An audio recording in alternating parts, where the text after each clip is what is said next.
តោះសួស្តីអ្នកនរគ្នាថ្ងៃនេះខ្ញុំមកចែកម្លែកតើតើជាមួយនឹង Telegram ដល់ពេលដែលយើង log in ទៅវាចេញទាំងទាលុយបែបនេះអូខេខ្ញុំមាន tip មួយឲ្យអ្នកនរគ្នាធ្វើនេះវិធីសាស្ត្ររបស់ខ្ញុំអូខេឥឡូវបើមិនយើង log Telegram ហ្នឹងយើងត្រូវរ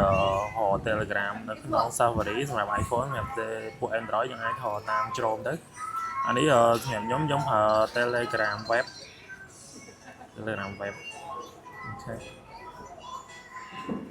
នេះធ្វើអ្នកទាំងអស់គ្នាមិនចំណាយលុយអញ្ចឹងចូលក្នុងហ្នឹងមកអ្នកចុចសញ្ញាព្រួយហ្នឹងមកហ្នឹងហើយតើមកយើង add វាធ្វើ home screen ចុចញ៉ាំ add មកអូខេអញ្ចឹងយើងបាន Telegram web តែយើង unlock Telegram នេះទេអ្នកនរអូខេយើងចូល Telegram web មកអញ្ចឹងហើយឥឡូវនេះគឺយើងត្រូវដាក់ Cambodia ព្រោះយើងនៅតែកម្ពុជាអញ្ចឹងម្ចាស់លេខទូរស័ព្ទគាត់យើងវាយលេខទូរស័ព្ទមក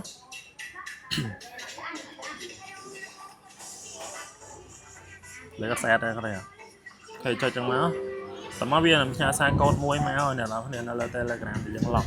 ហើយមួយទៀតបើសិនជាអ្នកនរគ្នា Telegram ហ្នឹងវាបាត់ពី device ហ្មងអ្នកនរគ្នាអាចឲ្យប្រើប្រភេទ APK សម្រាប់ Android អូខេយើង lock ចូលទាំងមកប៉ុណ្ណឹងមកគឺអូខេអ្នកនរគ្នាស៊ីលុយអូខេវីដេអូនេះមានប៉ុណ្ណឹងអ្នកដែលមានបញ្ហា Telegram អាចមកហាងខ្ញុំបានគឺឈ្មោះសុវណ្ណប៊ុនថងផ្លូវវាងក្រុងទីរួមខេត្តតាកែវអូខេបាយបាយ